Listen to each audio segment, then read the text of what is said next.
Minnesota. Aquellos que no han estado aquí antes, como verán, este es un estado que es conocido por ser muy frío, pero no está tan frío todavía porque estamos tarde. Supuestamente ya deberíamos estar en el otoño, pero no estamos en el otoño. Estamos todavía en un como que verano atrasado.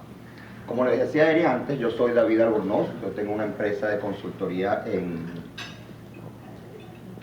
mercadeo intercultural y hacemos muchísimo trabajo con las comunidades, trabajamos con el ambiente de corporaciones y con el ambiente educativo. No closed captions? Just checking. Oh, sorry about that. Then let's switch to English. Once again, I'm David Albornoz, and that was just a little bit of a taste. Usually I do that with students, and they go within 30 seconds to 40 seconds, and they just start panicking. They do that. No, I never signed up for the Spanish class. I'm like, yeah, that's absolutely fine. Now, if you go to your program again, the main title of my presentation has to do with the ability to communicate, to go across communities, cross generations, cross cultures, and ethnic marketing. And a big part of it is what? Language. It makes a big difference. It's the way of delivering the message, and it makes a huge difference. Now, before we get into this, because this is not really a presentation, me talking here, you guys sitting there, it's actually a joint conversation that I want to have with you and watch some videos. Cool one, very cool one. You know what, they say that the camera had 10 pounds. I think I got them after the video though. I don't know how it works, but I got it after the video. So the main thing that I want to get from you at this point is some sort of reaction. That was what, maybe 10 seconds of speaking Spanish? 15? What was your feeling? Any discomfort or fear or I don't know what the hell is going on? Anything at all? I'll take it. Anyone? I heard Rio. Yeah, that happens a lot in Minnesota regularly, but not now.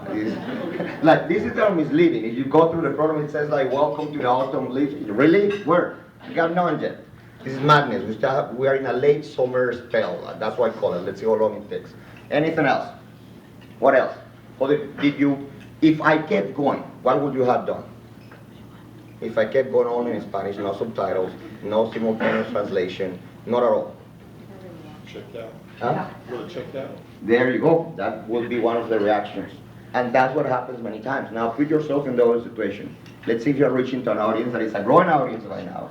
Because not only the Hispanic community, the minorities in general is a growing audience that you guys got to go after, because my understanding you work with college and universities and the NPR, Public Relations and Recruitment, is that right? Marketing, so look at that. That is one of the reactions, it's a natural one. Okay, if I'm sitting in a place and I have no idea what was going on, and I understand nothing of the message, my first reaction is discomfort, like, okay, what do I do? I'm missing the whole thing. So that's one possibility that you don't want to, because you need to reach out to those communities, don't you? What else? Confusion. There you go. And once again, it's fairly simple and intuitive. If you are exposed to an environment that is not common to you, no matter how powerful the message is, it will not come across unless it goes through the regular channels. Now, does it mean that the only way you're going to reach out to the Latin community, in this case, or to Somali, or to any community, is by having a strong command of the language? Nope. And, well, I believe it's not the case. We will have to agree or come to that understanding. I'm going to play right now a short video that I did a couple of years ago. It was used in 3 public school districts, and it has to do mostly with public schools, but it goes around the same line of working with multicultural communities. Thank you very much again for having me today.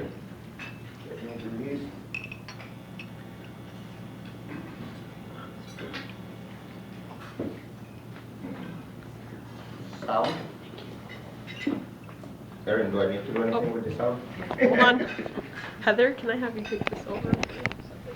Sure.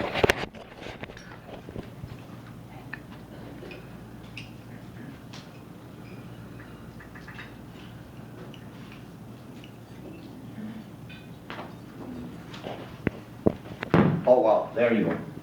Oh, now.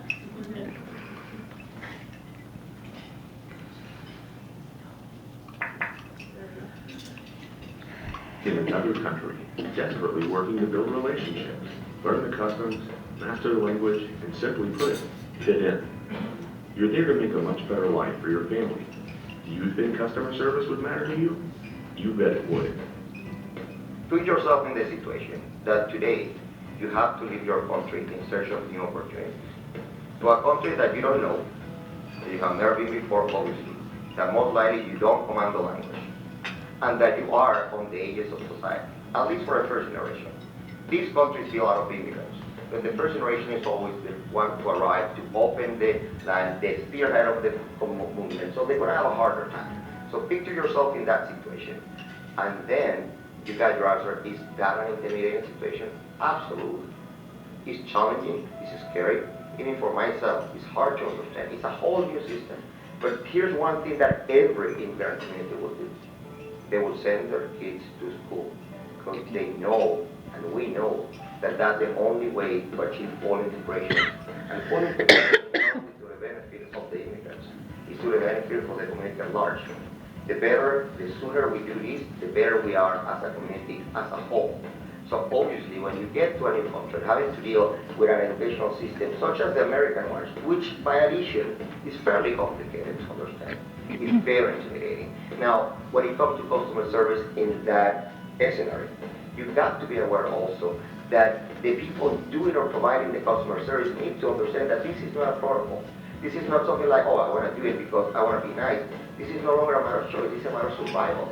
You have to. So it is particularly important in those situations that the people that are in the providing aspect of it, the people that are the representatives of the agencies, organizations, buy into the notion of customer service as a matter of survival. So they believe on the need of helping these people, these customers you want to call it, these clients you want to call it, these participants, whatever you name it, and making sure that just quickly and smoothly to the system. So it's crucial that customer service is provided in an authentic way. Because if they don't, it will shock, and that will scare people as well, actually. You've got to be authentic about it. You've got to be unique about it. As a visitor or a new resident to a faraway land, you may not yet know all the niceties, but you sure recognize a smile. It's the international standard for great customer service. The smile transcends all barriers.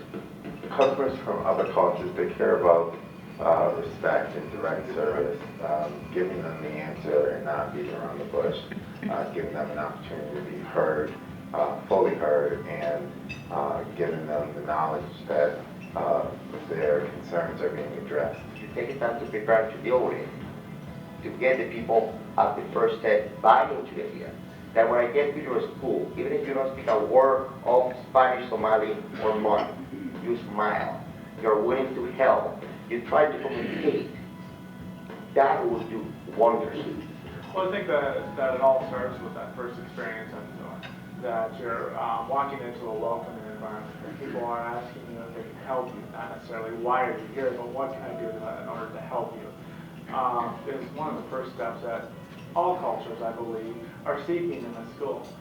I try to treat everyone with respect and with kindness and generosity, regardless of their particular culture, because, since those are things that stay unanswered. So I think that agencies and organizations will do well investing in preparation time, getting ready, building the internal case, get your staff together and make them understand authentically why we need to do this. Get some numbers behind it. Run the statistics, tell them, we need as a community to do better at this. We cannot afford to keep wasting generation after generation of Latinos, African Americans, Somalis. We cannot. And a big step toward that direction is customer service. So let's make sure you build the internal case. You get everyone to buy into it. So the three things I recall clearly when doing this, and I still go by those three things. One of those is critical mass. I don't believe it's any longer a matter of choice. I do believe it's a matter of survival. Is we as a community are to move forward, and you as professionals in marketing or PR are to move forward. Guess what? You're gonna have to deal with a growingly diverse audience. And the way to reach out to them has to do first with being authentic, and that goes by building the internal case. That means you can force no one. I have never seen anyone. My real life, I'm a soccer coach. I love coaching. That's what I really, if I can get to make a living only out of it, that's the only thing that I will do. I love working with kids and doing in soccer. And one of the things I teach the parents that I tell them is that they need to buy into the idea. I have never seen anyone play better out of fear. I have never seen anyone doing better out of fear or being afraid of a punishment. That doesn't work. Let's deal with it. The only way you can engage people for real is to get them to buy into it. Not under threat, but yes under the urgency. What I mean by that, we have limited time to do this. You know, the audience that is coming right after the 5 line, if you go out on the street, if you go to any public classroom, urban setting especially, you're gonna see a very diverse community, right? You're gonna see white, Latino, black, Hmong, Somali, and whatnot. And the best way to gather to that audience is by becoming ourselves, engaging that movement, by caring about it, by understanding once again that it's no longer a matter of choice, it's a matter of survival. We have to. Your life, your jobs, us as a community depend on making that step, of taking that step. That's one thing. Second, once you build internal case, once you make that an authentic concern, understanding of what you want to do, you got to put it in place. And one of the first barriers you need to remove is the fear, the language barrier. Many times people go like, well, you know what, I don't speak Spanish, so there's no way I'm going to be able to communicate with you. I'm going to spoil the beans a little bit because I think that is in the next video. But I recall clearly going down to, across the border to, what's the name of that other country? Wisconsin. Sorry, it's a state. Sorry, I apologize, right, it's a state. Going across Wisconsin for, it was a nursing professional conference. One of the things you need to know about my work though, I lead a minority-led agency called Multicultural Understanding. We work mostly on grants, and my specific niche is this, cross-cultural communications and marketing. That's what we do. That's what we really focus into it. Not only on the economic aspect of it, but also on the cultural one of it. So I was in Wisconsin, I was telling you, and they're saying, you know what, there is this nurse, one guy, poor guy, Pablo. He's the one guy that speaks Spanish on there. And they had a lot of migrant workers because of the community they're working with. And every time someone would walk through the door looking like me, what will happen? Pablo! Everyone went to look for poor Pablo. So Pablo will come, do the thing, get it going, fine. So there's this nurse telling me about that horrid night in the ER, about midnight. And she goes like, and I'm sitting there, and this lady comes, and she does this, not me. This lady comes, you know, like walking into the door, and I don't know what to do, and I'm looking for Pablo. I'm like, and why the hell are you looking for Pablo again? Yeah, but I did, what I say, well, see, midnight, big belly, walking like this, guess what? Come on, it can't be that hard. You know what I mean? So, but we said those same barriers were saying, oh, I don't speak Spanish. You don't need to. She's pregnant. She's about to give birth. To deal with it. But again, that comes out of that experience. I've been there. When I first came to the country, I'm still working. I used to tell people, I do speak with an accent. I don't think with one. It's absolutely fine to have an accent as long as you communicate. I tell my students, I also teach Spanish, but not Spanish as a language, but as a cultural experience. And I told them, the main objective of language is to communicate, not to communicate perfectly. No, that will come eventually. Grammar is great, is amazing, I hope we embrace it, but the main objective of language is to communicate. So if I can come across you and tell you I'm hungry, I don't care if I sound like Tarzan and Jane. I really don't. Hungry, food, please, that will go a long way. Of course, it would be better if you say, may I have please, oh, that's great, and at some point will happen. But don't lock yourself into the thing, I don't know the language. Okay, so now, before we move on, quick reactions. Video. Absolutely wrong, that's not true, I don't buy into it. It might be questions, anything, please. You can use this if you want. Thank you. And do not stop eating, please go for it. I have one, but... The way it resonates for me is that we do the communicating to bring people in, but once students are inside our institution, they have to feel welcome. There has to be a welcoming environment once they arrive, or else I feel that I've been not authentic in communicating that this is a place that they need to be, whoever they are. And so we find that the job is only half done when a person arrives in our institution. Now we have to work with the other departments, other offices, staff, so on and so forth, to make to make sure that what we've communicated to them was true, which was this is a place where you can really achieve your goals, that it has to be a welcoming environment in order to do that. So putting the message out there is only part of it.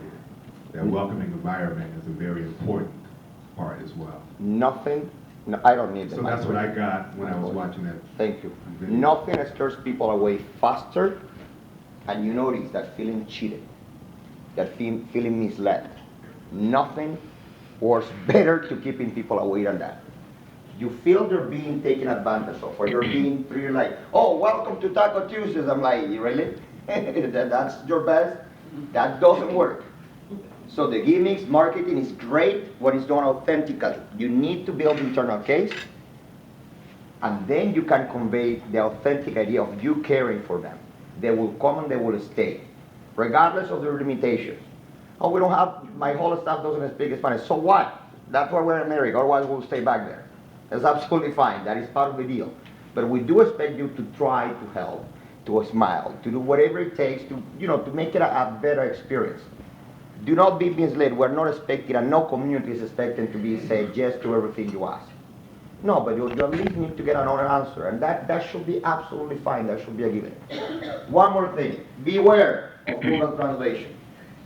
Don't go there. And it's okay trying to do it. It's okay. I want to communicate in Spanish because I like you guys, or I want to try to speak in English because that's the whole thing. Same ballparks and recs. So they prepare these things called the fall, summer. They got summer, fall, and spring, which is a recreational panther where all the offerings for the community. And they asked me to be a consultant and working with them. And they go like, how come we have so many Latinos and so little are participating into the project? I'm like, well, a big part of it is that at home. Preparing for the kids who speak English because the parents speak Spanish, mostly in first generation. So the guy goes like, we got it. The school has me. They didn't. So they translate the thing. And the title, St. Paul Parks and Rec, when you put it on Google, when you translate word by word, it goes something like this. St. Paul will park your car and make fun of you. So people is getting at home, saying, well, that's very nice, you're going to park my car and make fun of it. So right there, the execution is like, really? There's something that you cannot translate. If you say in Spanish,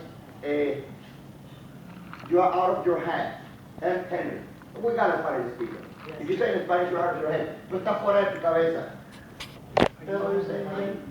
That makes no sense at all. So some things will not translate. So beware of, it's okay the effort you go, but don't.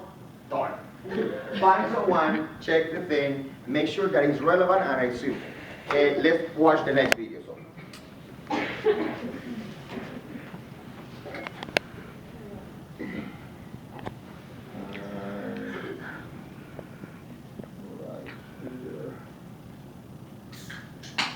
Oh, that's my kids play soccer, sorry. Not the one I'm looking for. The most good. This is the one we just watch.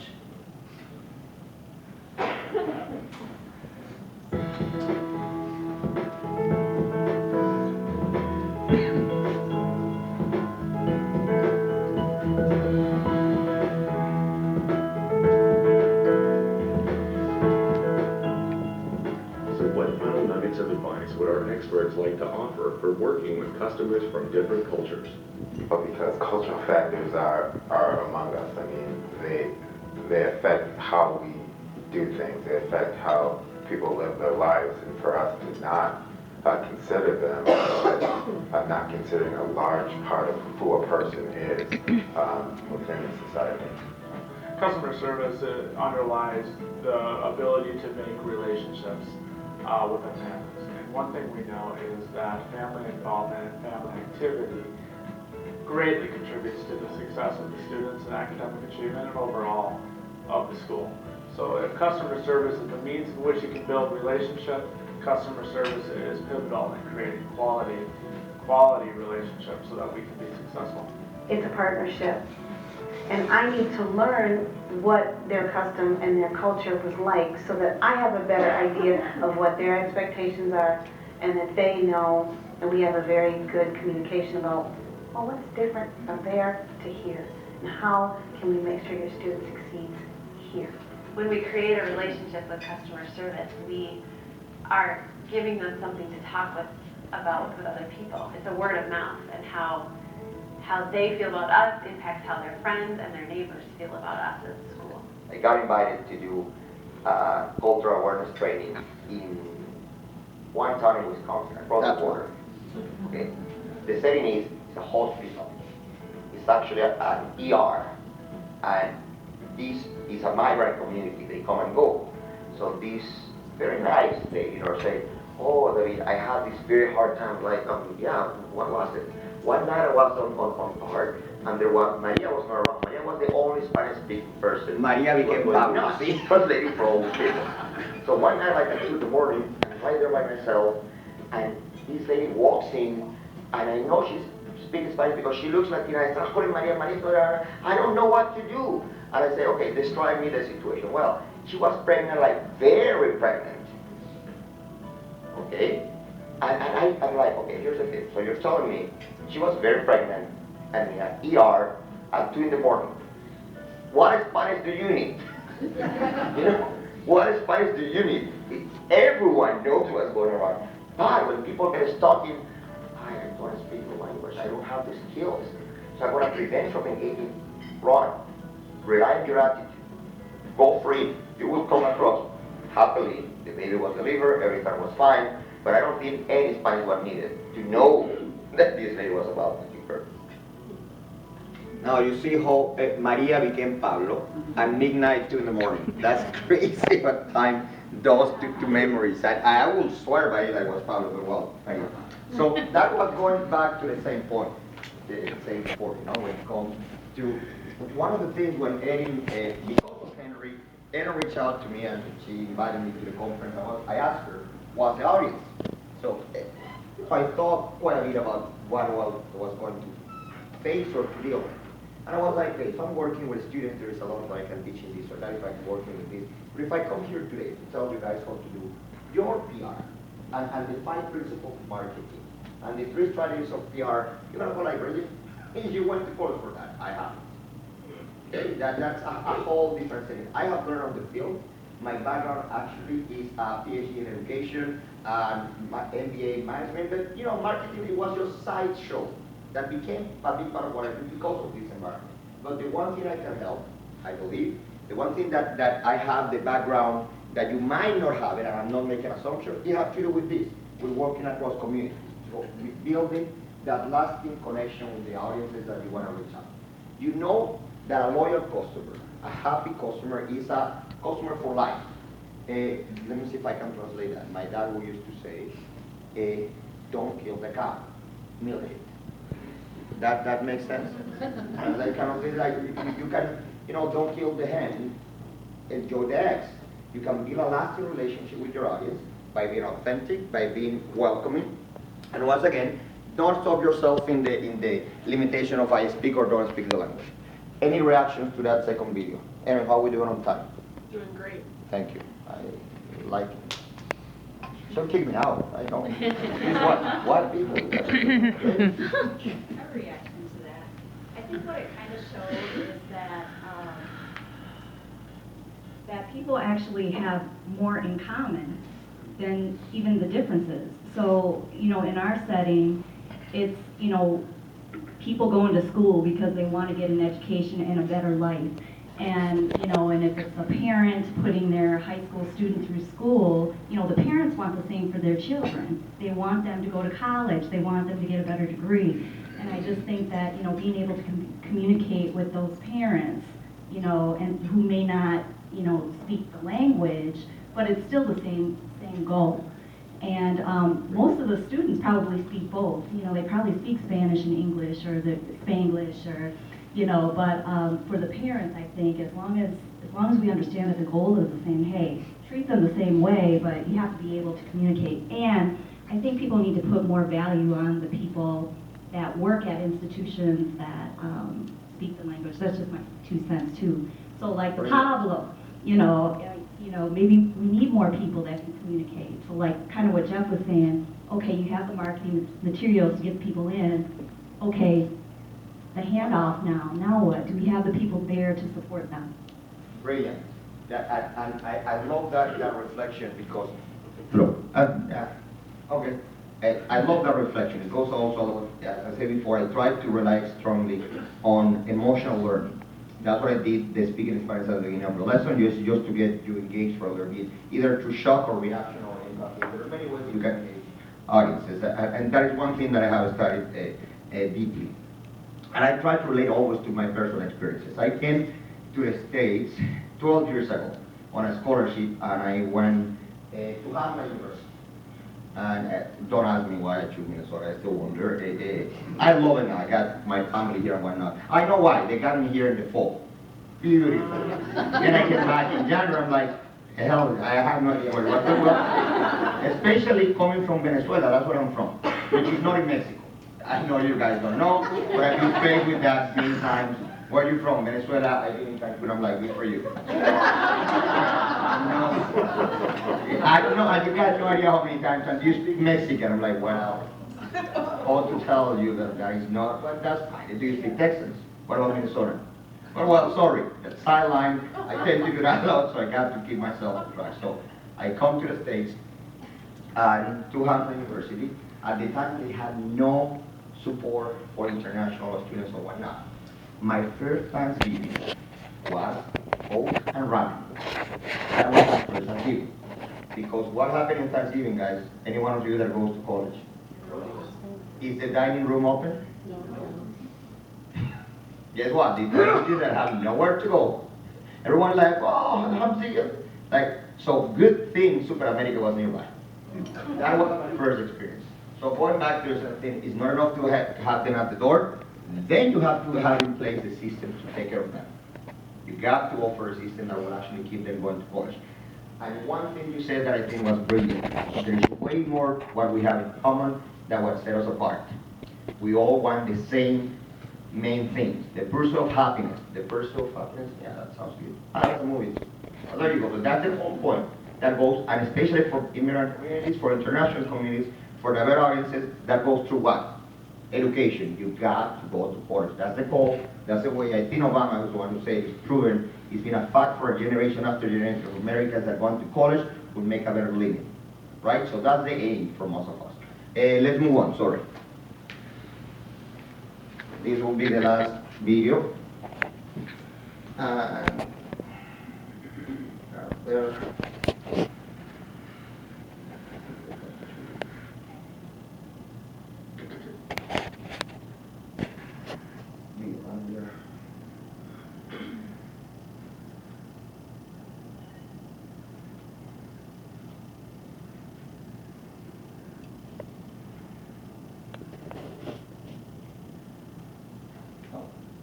I cannot hold the temptation. That's my oldest son, Carlos.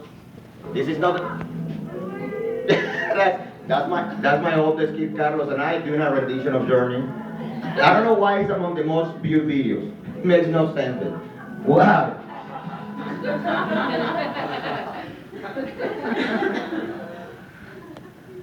Okay, more.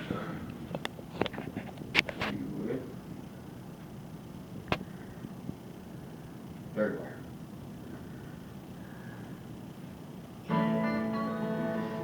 This is the last video of the series.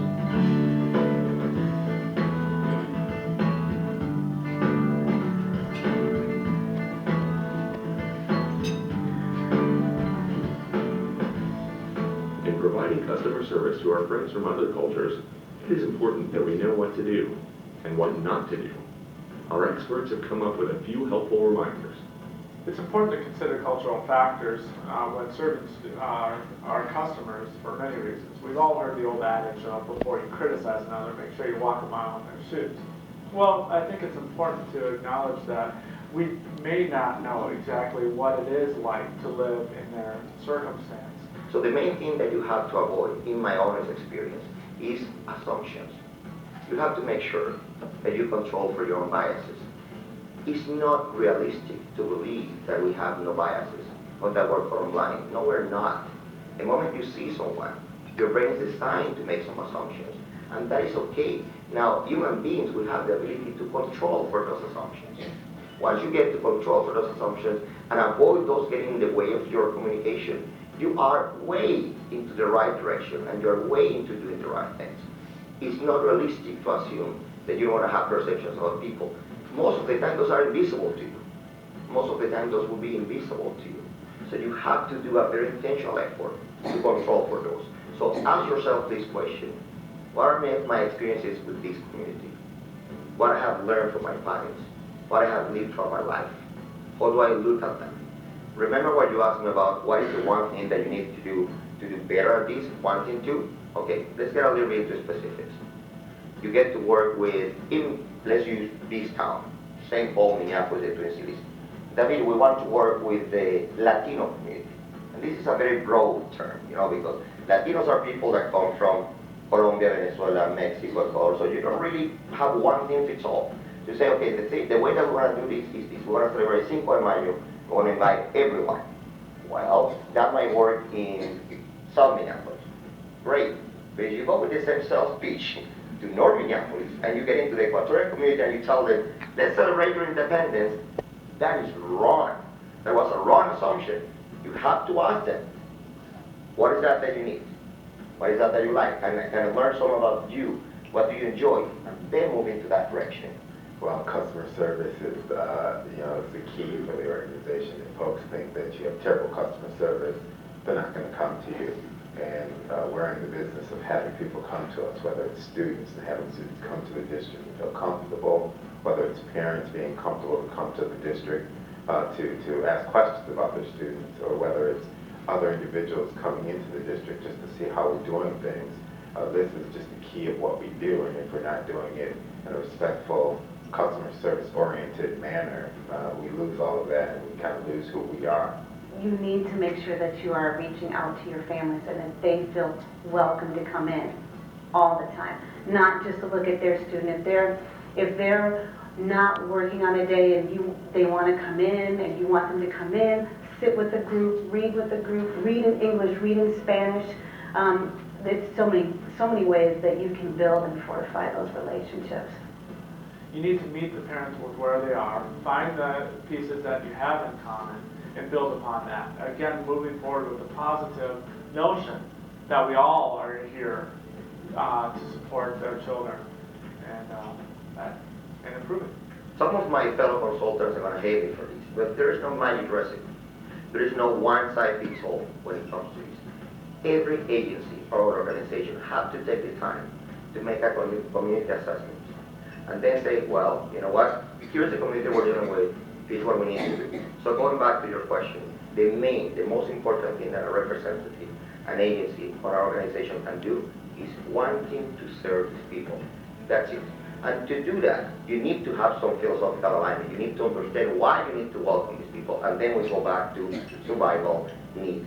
You have to integrate them. Once you get your staff to buy into it, that we need them, they're our friends, we want to work together, I think you have 85% of the work done.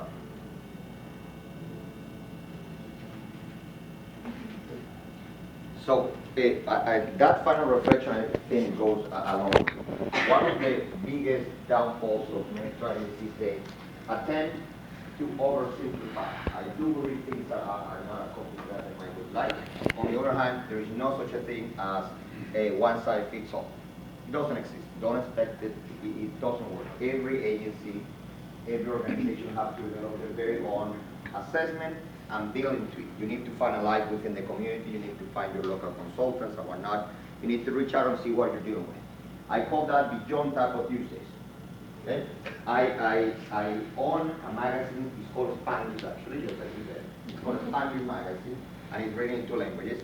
And to all the things, I even came to own an nightclub. And one of the things that I brought in is because we grow exponentially once we cater to our audience. So it's not like on Cinco de Mayo we all drink tequila and pretend to be Mexican. Build that audience over the long term.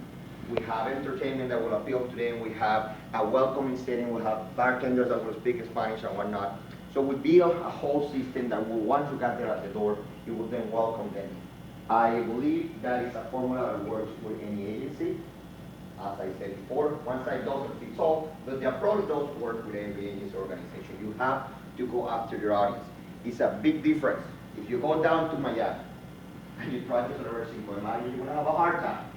You have a better luck going through after Cubans and Puerto Ricans. That would be much better. And it's quite a difference between Cuban, Puerto Ricans, Venezuelans, or Mexicans. If you go down to Minneapolis, it's a whole different set. And I'm sure, I'm using the audiences that I know, because that applies to Somali, Moro, whatever it is that you're going after, whatever it is that you are trying to reach out to communities or whatnot. Any comments, reflection, thoughts, critiques, anything? Is around? Yes, sir. You got me thinking about, I'm glad I did. That works. Even though I'm from New Jersey, folks think I speak differently. I really don't. But my grandparents, when they came here, didn't speak any English at all. And so it's just taken 2 generations, the people that talk good like me. You know what? That is absolutely true. I got 3 kids. And the first one is Carlos, 15 years old. You saw him, he's a bad singer, so he's a great soccer player. The second one is Gabriel, he's 9, and the third one is Gabriela, she's 6. Carlos speaks both languages perfectly. Both of them full command. Gabriel speaks English perfectly and speaks Spanish with an accent. And I was like, look, he speaks with an accent. He speaks Spanish with an American accent. Gabriela will listen to Spanish and only speak English. And I'm extremely focused in speaking Spanish to her at home. And my wife is a Spanish teacher. And it still happens. It's a matter of environment. It's been proven. It takes 1 generation for that to disappear. And that's another big story and another passion of mine, which is absurd because it's taking away the wings. You got that beautiful tool of having 2 languages, why would you lose it?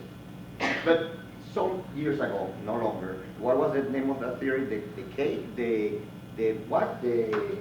Oh my God, the melting pot. We melt people and we make America. Don't do that. You should actually make a paella. You got people that speak Spanish, people that speak English, people that speak both, and that should be absolutely fine. Stripping your kid out of their identity, but that's out of the topic. Don't hold them. Guys from New Jersey. No, I love New Jersey. Really, really.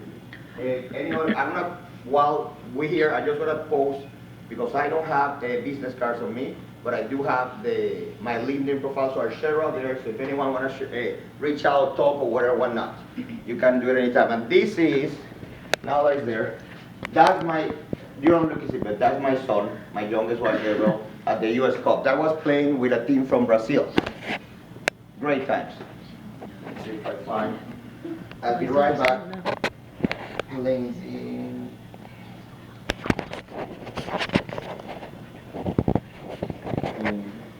.com.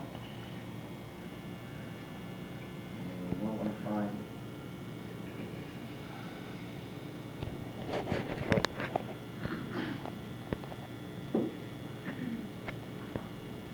You don't have to wait for me to keep going the conversation. I'm totally fine back here. Ask everybody a question if that's all right. How many folks in here are doing the outreach to emerging markets? What's that success? Anybody can answer that, or anybody willing to answer this? Yes. Well, for North American College, we're just kind of in the beginning stages of doing the strategy behind it. We did release a Spanish microsite though. So we have a micro website that has some admission pages, so pages that kind of tell people about the college.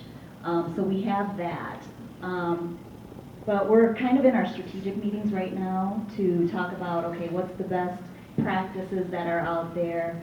Our demographic, we're in Brooklyn Park, Minnesota, and the demographic has changed. It's even been mentioned nationally that our Spanish speaking community is grown, and so faster than what demographers have perceived. So now we kind of need to push that forward, but that's kind of where we're at yet, so there's no statistics yet as to how we're doing. But I think the piece that's really key and important that we're trying to focus on more is that, okay, we have this microsite, once again, the marketing piece to get them in. Okay, how are we going to support these students? Because again, just like with our English-speaking students, we're dealing with retention issues. So we want to retain all of our students. So yeah, that's where we're at. So my question to you is this. When you are reaching out to those demographics, specifically understanding the intricacies of whatever the cultures are, do you find yourself that you're basically addressing it to the students or the parents? Is your materials geared to the parents or the students? Yeah, I don't think we figured that out yet. It seems to me, and this is just my personal thing, I kind of expressed it earlier, I feel like a lot of our students that attend the college already speak both the languages, you know, or at least enough to get them by where they understand, you know, even if it's broken, you know, they understand. But I think that, you know, a lot of traditional age students that are coming straight from high school, or even if they're not coming straight from high school, they're still young adults, who turn to their families because they're close with their family, and education is a big decision, and a lot of times their families are helping to support their education financially. They need to make their, you know, help their parents to understand, you know, this is the college that I'm interested in, here's what they have to offer, here's the financial aid process, which is, oh my goodness, that's confusing to people who've lived here all their lives. So, so yeah, I think maybe it should be addressed to both, but I think more so the parents. Well, that's a wonderful answer. You're absolutely right. And I think what we've learned, at least with research, is that when we do target family unit research, you will find at least 30% success in reaching those existing students in the market already who are basically just going out and trying to find college. But you will find decision makers within the family, especially with you have parents who are immigrants, you will find 7% decision makers. And because of what you just said, the fact is that it will help supplement those students, if not be able to coerce those students in understanding, perhaps provide some guidance as to what it is that they would like to achieve. That's very true. I remember. Anybody else? Somebody else have a question? Yes. We have a program in our Marshalltown College, and I'm not a super big expert on it because I mostly live at the campus, but it's called the Marshalltown Educational Partnership.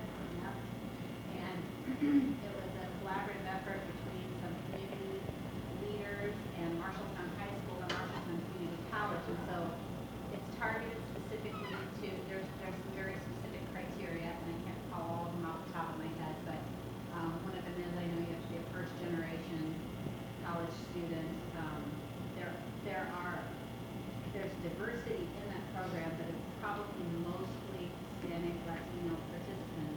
And so we have a staff member at the college who spends a lot of her time at the high school, and it's a collaborative program where she goes in and we bring them to the Marshalltown Community College campus. They learn about different career programs. There's a lot of meetings and counseling with parents. There's an attendance component where they have to have good attendance in high school, and then if they qualify all the way through and kind of put the check marks in the box, they get a scholarship to a community college.